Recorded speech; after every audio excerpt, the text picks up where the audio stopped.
Deep in the Eifel Mountains of Germany, the new Nurburgring is the site of round 6 of the FIA Formula 3000 International Championship. Hello, everyone. I'm Bob Varsha, along with David Hobbs. Welcome to our continuing tape-delayed coverage of the 2002 FIA Formula 3000 Championship. Top step on the development ladder to Formula One for that man, Thomas Enge, and the rest of these terrific young racing drivers. Let's take a look at the racetrack for today, David. Well, it's the new Nurburgring, not like the old one, that's for sure, but it's even newer this year because that Mercedes Arena is new from turn 1, 2, 3 and 4 are all added onto the track now. So you've got 16 turns altogether, a lot of elevation change. As you can see, an awful lot of corners jammed into just under 3.2 miles. Overtaking can be a bit tricky here, although you might be able to make a move on somebody down at turn 7. And of course into turn 1. So an interesting track, Bob, but another one of those ones where it's difficult to get by people. But sanitized from the old 14-mile loop through the Eifel Mountains that gained fame around the world as the Nurburgring. You see the field on the grid preparing to roll off, at which point they will line up for the start. Now, there is one car missing from the field of 20. And that is the machine of Tony Schmidt, who failed to get to the grid on time in his PSM Racing Line Lola Zytek, so he will start from the pit lane. Now the field rolls away, led by pole sitter Sébastien Bourdais. What a phenomenon this 23-year-old Frenchman has been this year, leading the championship coming in, and he has taken his 5th pole in 6 races for the Supernova team. Upper left of your screen, there is Thomas Schmidt, preparing to roll away from the pit lane when the field is safely on its way. That gives you an idea that the old corner was just a right angle, right, then a left. Now it's a very sharp hairpin which goes back into that new arena. Turns 2, 3, and then 4 is a tight right angle back onto the old straight. There is Schmidt being coached to keep his head about him. He will have a lot of work to do. Here's a look at the starting grid. Sébastien Bourdais on pole once again. Thomas Enge, second of the championship, will start alongside. Ricardo Sperafico seems to be coming on after a slow start to his season. Same for young Vietnamese-Australian Rob Nguyen. Great qualifying performance for him. Enrico Toccacello and Giorgio Pantana, the two Colonis, will start on row 3. On row 4, Antonio Pizzonia, the Petrobras Junior Team car, and Patrick Freisacker, runner-up in the most recent race in Monte Carlo. American Derek Hill is back in the series, replacing German Alex Mueller in the Durango Formula car. Ricardo Mauricio and Mario Haberfeld, both key players on the streets of Monte Carlo just 2 weeks ago. Zolt Baumgartner, who was an early casualty in Monaco, to start on row 7 next to Rodrigo Sperafico. And as Ricardo, his twin brother, comes forward, Rod seems to be moving backward. There is Alex Mueller, who was disqualified at Monte Carlo. He is out of the Durango Formula car into the European Minardi team for David Salins, who has moved on to Formula One testing duties for the European Minardi Grand Prix squad. The field continues its way around, sun beginning to peek through some early morning clouds here at the Nürburgring. In a moment, the lights will go on, and when they go out, we will be on our way for 30 laps of racing. We'll be back to the Nürburgring with more of the FIA Formula 3000 Championship. Welcome back to the Nürburgring. The final cars taking their positions on the starting grid, with the exception of Tony Schmidt. German, excuse me, I called him Thomas earlier. Seems like a much more fitting name for a German. Nevertheless, the lights are on, and we're ready to race. Good start by the field. Sébastien Bourdais leaping away from pole position into the lead as they head for that sharp uphill right-hander leading into the Mercedes Arena. Boy, there's a lot of action going on down here. This is a very, very, very tight hairpin for the first corner, and it's a long way from the start-finish line, so they picked up a lot of speed by the time they get there. Looked like a dynamite start for the red Coloni of Giorgio Pantano, who came from 6th on the grid up to 3rd.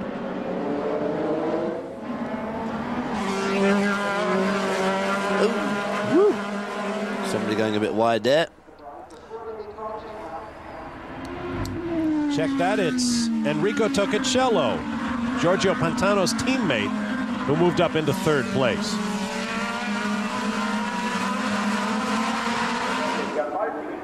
And as we've come to expect in Germany, rockets firing in air as the field makes its way around for the first time.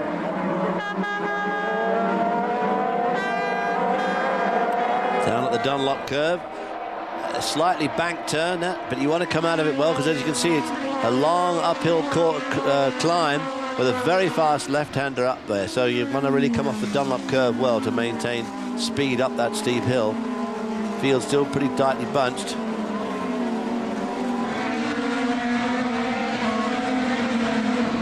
A long run downhill, right-hander coming up.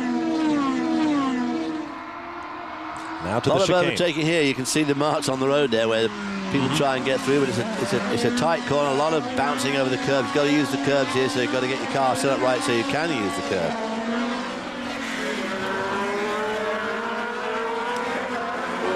Bourdais, Enga, Tocacello, the top three. Dramatic camera angles from our German host broadcasters. One lap complete. Oh, Antonio Pizzonia under attack from Giorgio Pantano, but he holds him off for the moment. Oh, we've got cars off and on. That's Thomas Enga, who was running second, and we've got damage here. Mario Haberfeld drives away in his Astromega car, minus the front wing.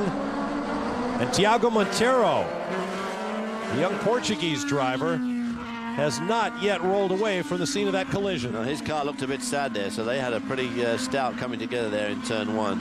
Ah, there's Monteiro, Sebastian Bourdais' teammate, climbing out.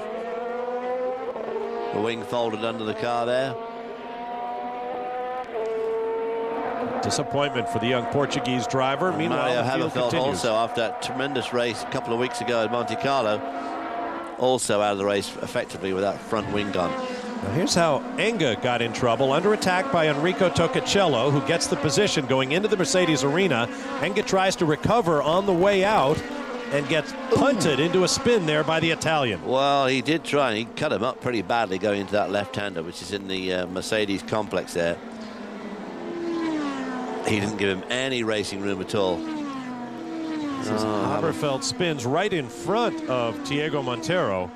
Here's another look. Haberfeld goes around, clouts Rodrigo Speraffico. Boy, just, didn't he? Very messy. And we continue on our way, coming around to complete lap 2. And look at the gap Sebastian Bourdais has opened up. Shades of that race in Monte Carlo when he started from pole and simply checked out. Brilliant sunshine here as we begin lap 3.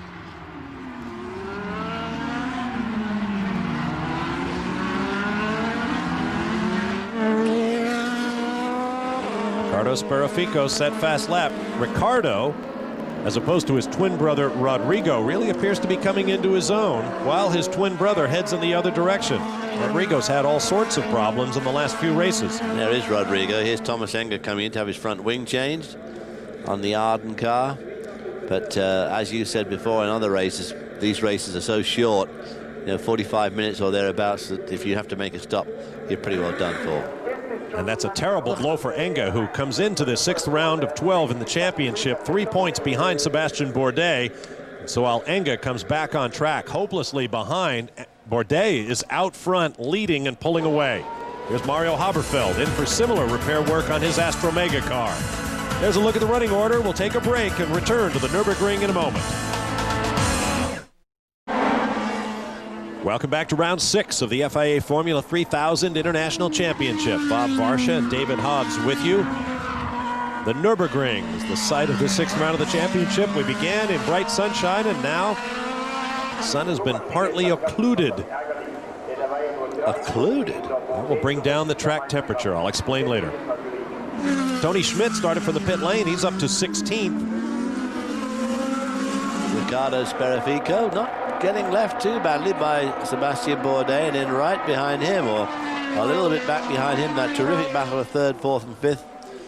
That is not Thomas Enga. That is Tiago Monteiro talking to his Supernova crew about the spin in the Mercedes arena by Mario Haberfeld that led to Monteiro center punching his car. Haberfeld continued on his way, got repairs and is back on track. Monteiro will not return. Sebastian Bourdais with a nearly 2-second advantage. Nguyen going pretty well. Antonio Pizzano there, and Giorgio Pantano right behind him. He spins. Spins Right going on through the line. He was in 5th spot. Does a neat job turning the car through 360 or 180. And lost a number of rejoins, spots. lose a lot of momentum, and rejoins in 11th. With traffic behind him. Nicolas Chiesa behind him, who had a fairly eventful weekend at Monte Carlo a couple of weeks ago. As did Pantano, who crashed at Rascasse.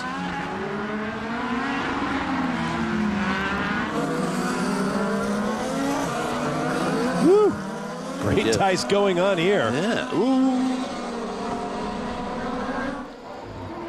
Meanwhile, up front, Sebastian Bourdais leads Riccardo Speraffico.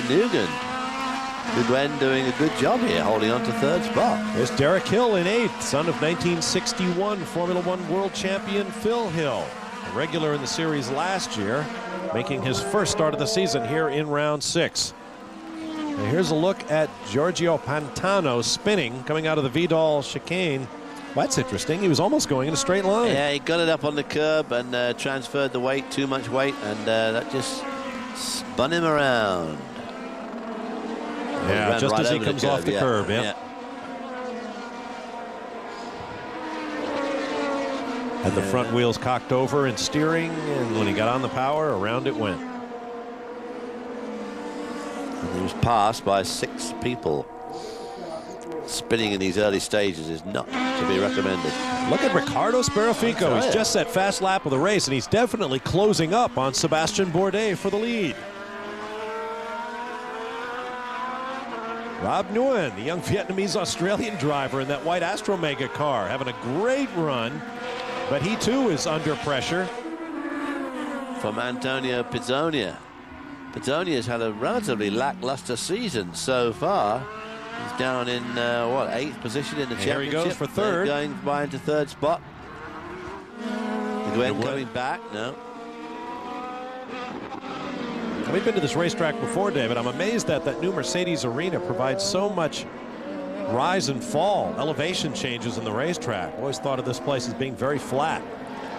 Well, there's quite a bit of elevation change to it, from one end to the other. Yeah, at the far end here, heading down toward the Dunlop corner. Yes.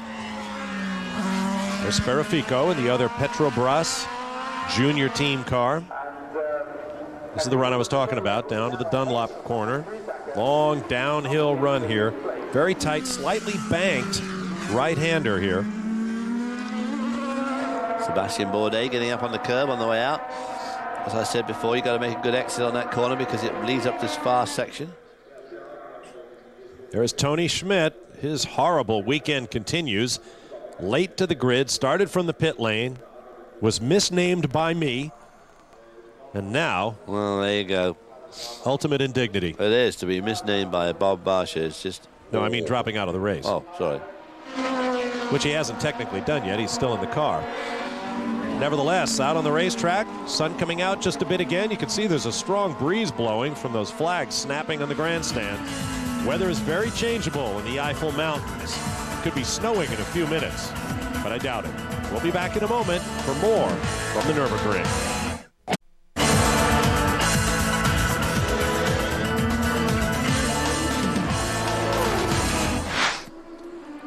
Welcome back. Bob Varsha, David Hobbs with you for round 6 of the FIA Formula 3000 International Championship. 21 laps remaining in this 30-lap race at the new Nurburgring. While we were away, Rodrigo Speraffico passed Nicolas Chiesa for 12th on the racetrack, but up front, Sebastian Bourdais is having another dominant race from pole. He leads over Riccardo Speraffico. Here's another look at Rodrigo Speraffico passing Chiesa. As I mentioned, Rodrigo started out like drums and guns, won the season opener in his native Brazil. Whoa!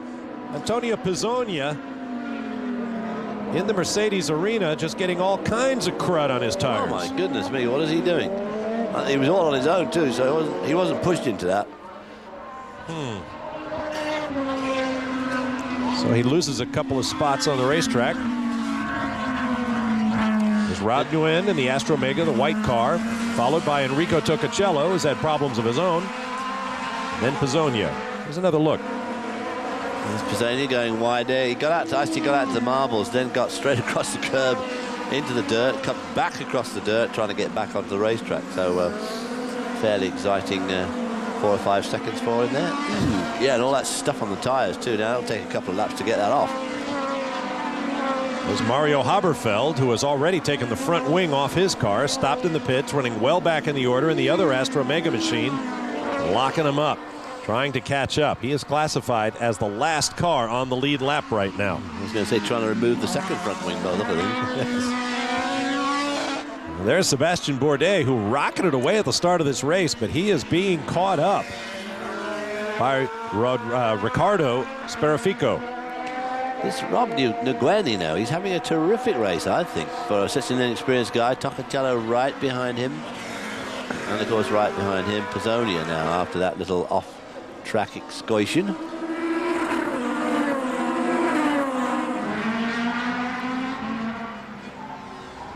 Rocketing down toward the Mercedes Arena. Beautiful wide racetrack here, but as we mentioned earlier, nothing like the legendary 14-mile loop. That was the original Nurburgring. Giorgio Pantano, a winner this year in Barcelona with a tremendous drive. Battling right here with Zolt Baumgartner. Somehow Pantano has kind of lost the plot just that little bit. Boy, Pantano should be able to get past Zolt Baumgartner, but he's having trouble making it stick. You've got to be so careful. Oh, some wheels are going to be coming off here if we're not careful.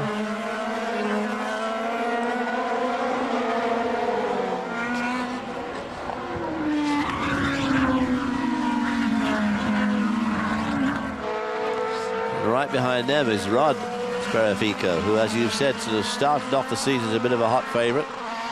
Had a terrific run in Brazil, of course, his home Grand Prix, winning it, but really hasn't done much since. It's in the Dunlop curve, and then climbing the hill once again.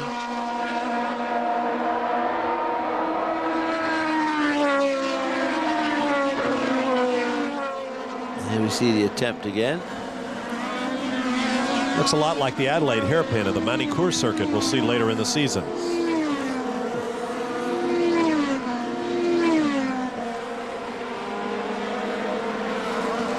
And in super slow-mo.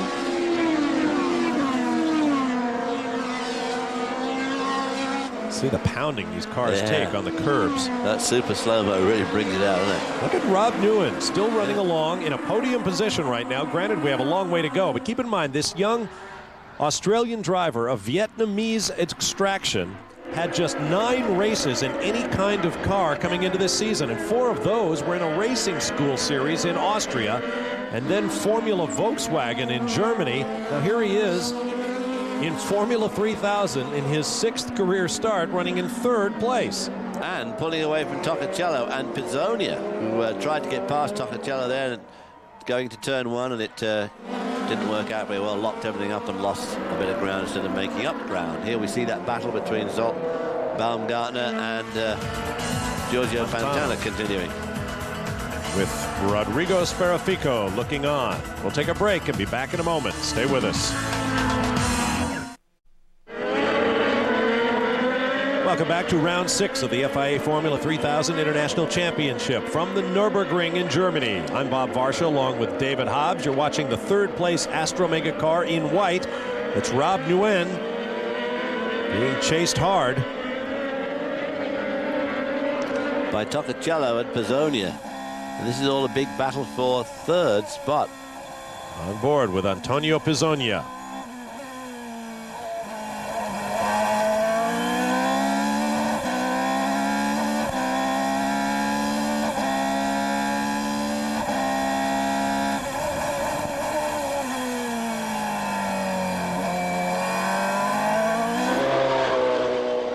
There's Tomas Enga, 2nd in the championship, coming in the pits. That has to mean a problem. In a 30-lap race, you have no time to be making pit stops. But remember, he was involved in heavy contact in the Mercedes Arena earlier on. Especially 2 pit stops. Enrico Toccacello clouded Enga. Back with Pizzonia.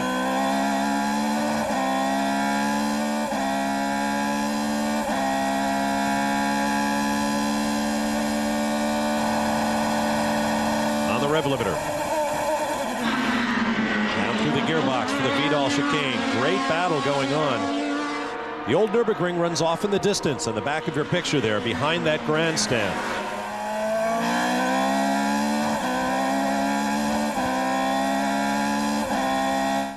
I had the privilege a few years ago being driven around the old Nurburgring in a beautiful AMG Mercedes in the hands of former German touring car champion Bernd Schneider.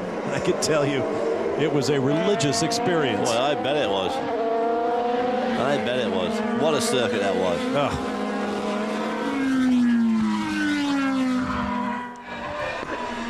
Sperifico, Ricardo that is, definitely closing up on Sebastian Bourdais. He is. I mean, the gap's down to just over a second now. Sebastian obviously trying pretty hard there, locking up the fronts going into the Dunlop curve. They are drawing away from the third place car of Rob Nguyen. There's Nguyen with Tocacello and Pizzonia behind him. And Freisacker is right behind them now. These guys battling each other has allowed Freisacker to catch up. Freisacker, who was runner-up at Monte Carlo just in our last race.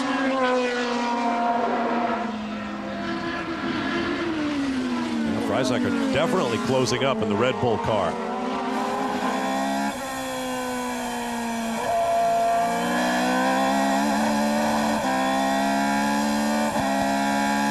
A hand gesture from Pizzonia. It's not close enough to be held up by the cars. Oh, Nguyen. Oh. Oh, straight line chicane. I don't think he can do. Can you do that? Well, he didn't improve his position, but on the other hand, if he hadn't done it, he would have definitely lost a lot of positions. Exactly. Which side of the argument do you want, Counselor? He may not have gained a position, but he definitely gained a competitive advantage and recovered from his error. Tocacello wants to do it the hard way. Down the outside as they go into turn one, cuts across. Oh, contact! Oh! Tocacello spins himself off. Well, young Rob Nguyen is desperate to earn himself a trip to the steward's office. Oh, now he slows. As he got damaged, Tocacello is beached in the gravel. Nguyen has given up positions to both Antonio Pizzonia and Patrick Freisacker. I think that sort of not unnerved him a bit, but put him off his stride a bit and he lost momentum. I'd have to say that accident, if anything, was Tocacello's fault, trying to go around the outside. If you're going to do that, you've got to go the long way around. You can't shortcut it once you get alongside the guy. Well, maybe that misfortune cancels out the problem. It's getting hot now. You can see the water coming out the overflow there. This is the Coloni team down to the turn one. Oh, I wonder if that damaged Nguyen's suspension there, the front left. It got a pretty hard hit on that left front wheel. Look. I don't see that Nguyen really could do much about this. I mean, he was kind of just running his own race down the inside there. I think it has bent the suspension.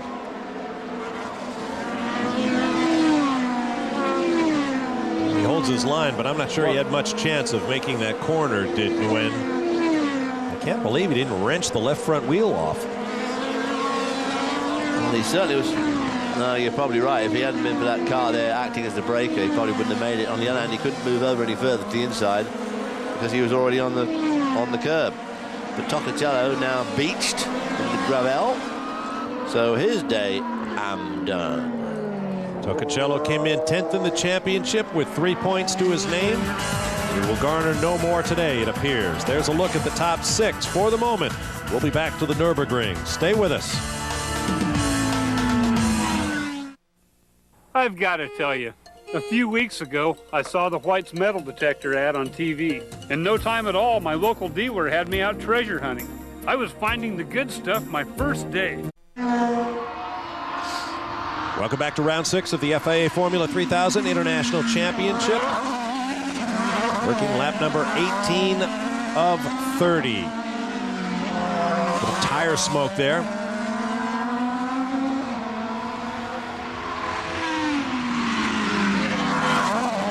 All sorts of squirreliness going on there in the Vidal chicane. This is for 9th place. Zsolt Baumgartner and Giorgio Pantano in the 2 red cars. Rod Sperafico right there as well. Rod Sperafico, who won the first race. Baumgartner and Pantano very, very close together as they go into turn 1. This is Pantano's patented move at the outside into a slow right-hander. Oh, and he's going to lose the position to Sperafico if he's not careful. That's Ricardo Mauricio out front. Oh, contact and almost on his head. Wow. Boy, oh boy, that car looks remarkably unscathed. Zsolt Baumgartner from Hungary. I can't believe the wheels are still on that car. I can't. So Pantano is now pressured by Sperafico.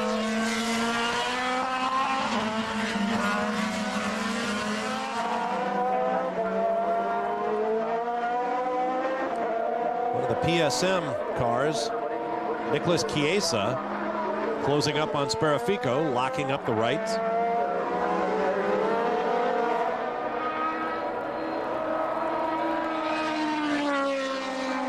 9th, 10th, and 11th.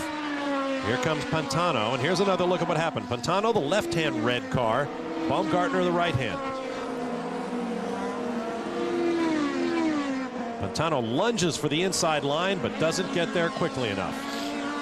No, he's definitely behind. Well, look at that. Golly, that is so close. And Sperafico just nearly couldn't quite. Here's the angle. Yeah. Wow.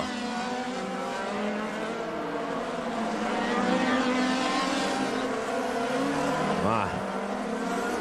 See the hands go up in the crowd in the grandstand. Well, the Mercedes Arena has definitely been the place to be watching from. That's one of those things where Zsolt probably was in the right, he was in the front, but it's also one of those situations in racing where you have to ask yourself, am I going to turn in front of this guy? Right. Do I want to win the argument and lose the war? Exactly. There's Nicholas Chiesa in the black car trying to get around Rodrigo Sperafico and gets punted into taking the escape road in the Vidal chicane. Another look. Nowhere to go, can't. Trying to go around the outside into a tight left-hander like that is definitely not on. That won't work. Sunshine. Have to make sure you get that job done before you get there. Giorgio Pantano. Parky is Coloni in the pit, so that's the second of the Coloni cars out. Tocatello was out a few minutes ago. Tough break for the runner-up, third place man in the championship coming in. That resembles Rubens Barrichello looking through the visor of the helmet there. That little incident in the Mercedes complex with Zsolt must have done more damage than we thought to Pantano's car. Now there is the race leader, Sebastian Bourdais, in the blue and yellow colors of the Supernova team. Hey, look at that. Ricardo Sperafico right there and ready to race. The gap, just a couple of car lengths. So that battle bears watching. We'll take a break and return with more from the Nurburgring. Sebastian Bourdais leads. Rob Nguyen now running 5th. Stay with us.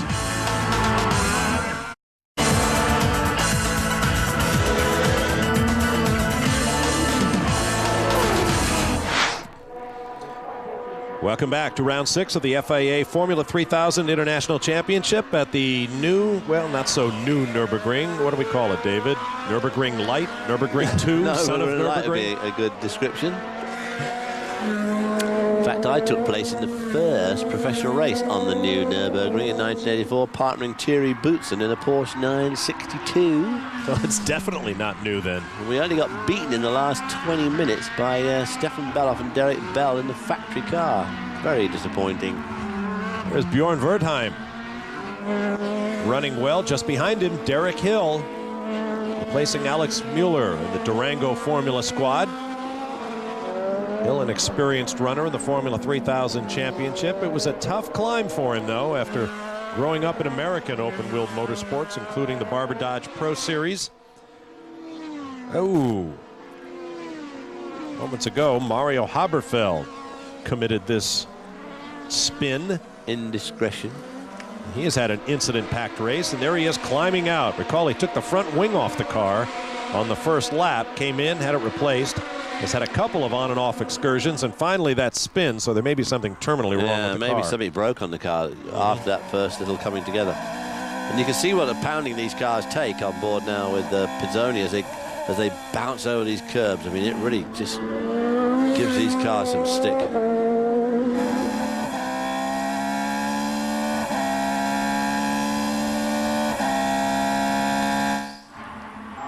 You see Pizzonia, young Brazilian, running all alone. It's Patrick Freisacher behind him. Then Rob Nguyen, who fell back to 5th after running as high as 3rd. Derek Hill just outside the points. Nice to see the American make his way into the points-paying positions in his return to the Formula 3000 Series. Have to get around Bjorn Wertheim to do it. Wertheim's best finish of the year, 2nd to his ardent international teammate Thomas Enge in Austria. See Sperafico able to pull out a bit of a gap now over Ricardo Sperafico, who had pulled in to just a couple of car lengths from the race leader. Yes, that is a main road here in the Eifel Mountains of Germany, going underneath the racetrack at one point. It's also a beautiful museum, a fine hotel, and lots more going on here at the Nurburgring. Very, very pretty part of the countryside too. The Moselle River and the Rhine River are not very far away. Koblenz is one of the most beautiful cities in the whole world, right on the banks of the Moselle. Wonderful old castles, buildings, and just a tourist delight. Just a few miles from the Nurburgring. The only problem with the Nurburgring is it's on the Eifel, in the Eifel Mountains, or the Eifel Hills, and it's sort of some of the first high ground you get when you hit the European mainland. So the weather there is inclined to be just a little bit inclement. And of course that was the challenge of the old Nurburgring, 14.5 miles. It would be raining on one side and dry on the other, and it would stay wet under the trees and all those other groovy things that made a racetrack a racetrack. That was the battle between Ricardo Mauricio and Rodrigo Sperafico for 8th. This is Zsolt Baumgartner in the red car being pursued by Alex Sperafico, cousin to Rodrigo and Ricardo, or Rod and Rick Sperafico. This is for 11th position. Alex Sperafico, of the 3 Speraficos, has had a little bit of a non-year so far in the first 5 races, as has Zsolt Baumgartner. Zsolt has had 4 or 5 incidents to put him out of the races. Apparently one today that did not put him out. So look at the top 6 points-paying positions. No change. Derek Hill runs 7th, behind Bjorn Wertheim. Chiesa having his best run of the season thus far.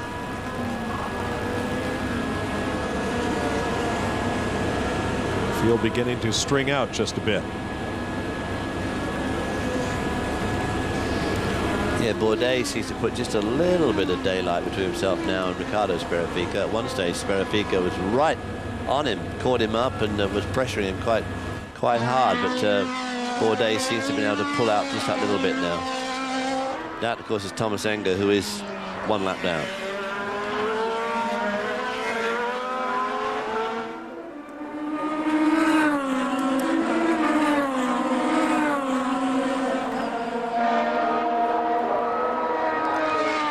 Thomas Enge entered today's race lying 2nd in the championship, just 3 points behind Sebastian Bourdais. But if Sebastian should win today, that should really consolidate his lead.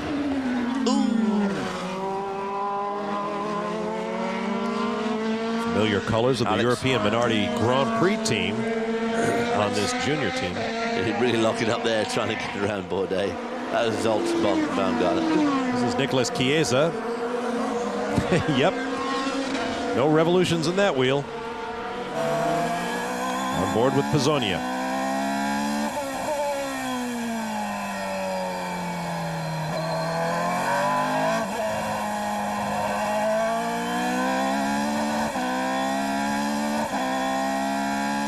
Zytec V10 engine, making about 460 horsepower.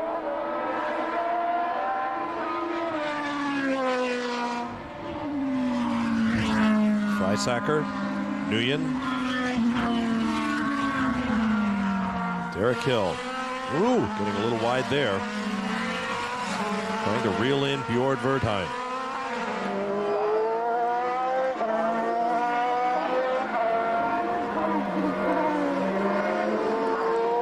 Bjorn Wertheim had a second in Austria just a few weeks back. So another driver to be trifled with. So it's good to see Derek Hill giving him a good run for his money today. Alex Sperafico and Baumgartner still duking it out. Heading for the Dunlop corner.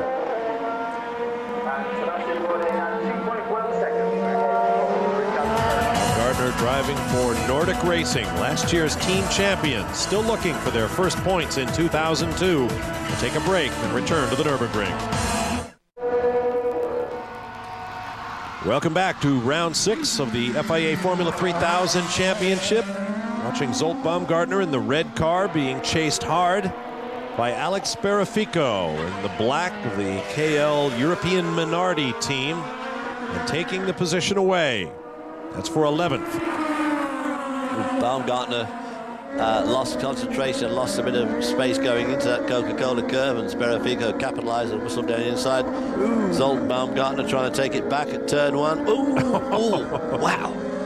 That left front of Baumgartner's taking some pacing today, hasn't it? Taking some punishment. Haven't you been paying attention, Lightning Zolt?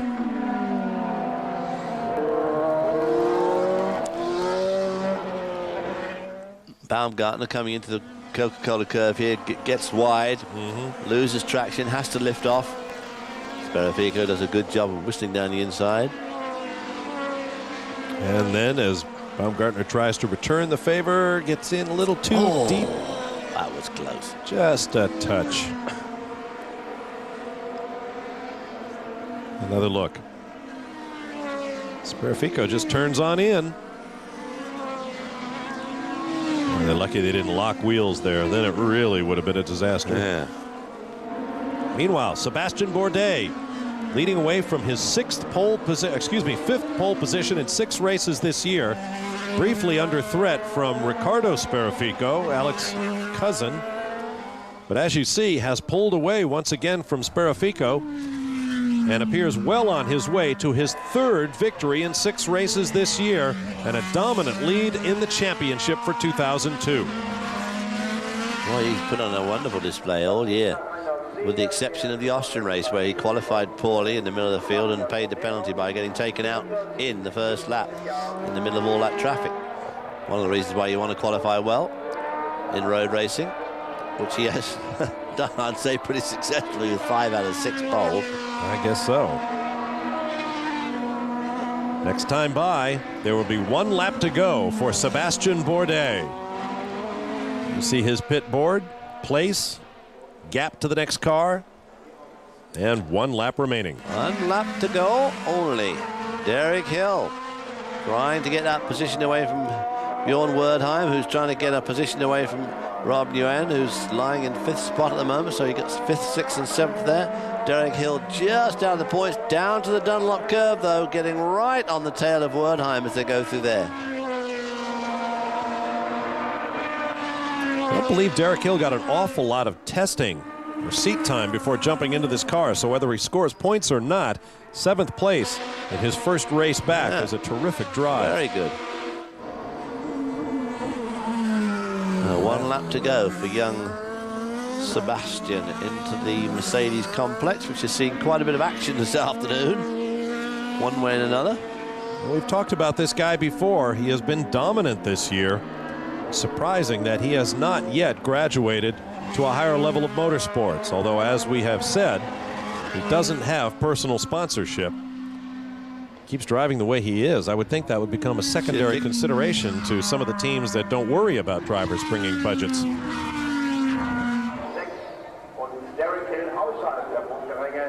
Here's a PA announcer talking about Derek Hill. Bourdais just has not put a wheel wrong since I can't remember. I suppose that's Spain, where he was pressured so hard by Thomas Enga, and with the handling going away and the tires losing their grip, excuse me, Giorgio Pantano, who put all the pressure on. But he did well to stay out front as long as he did. Another half a lap, and he would have his 4th victory of the year. But as it is, he's going for his 3rd, and you saw the mechanics on the fence to welcome him home. Hope they've got a good grip. He's a ways away yet. Coming up the hill to the Vidal chicane for the last time. Sparaffico coming under some pressure back there.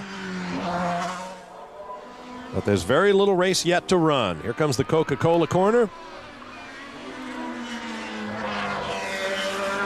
And the checkered flag waves for the 3rd time in 2002 over Sebastian Bourdais with the Supernova team. Riccardo Sparaffico will get his best finish of the season in 2nd. That red car behind him was Thomas Enga. Enga is a lap down. Antonio Pizzonia will make it a 2-3 finish for the Petrobras Junior team. But Pizzonia well behind his teammate Sparaffico. And he will be unchallenged for the final spot on the podium. And there it is.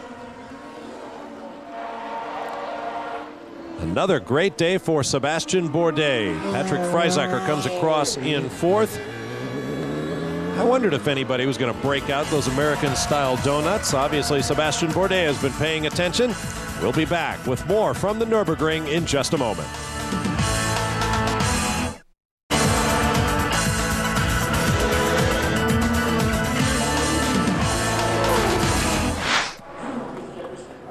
Welcome back. Round 6 of the FIA Formula 3000 International Championship is now in the books, and there comes the winner for the 3rd time this year to go with 5 poles and 6 starts.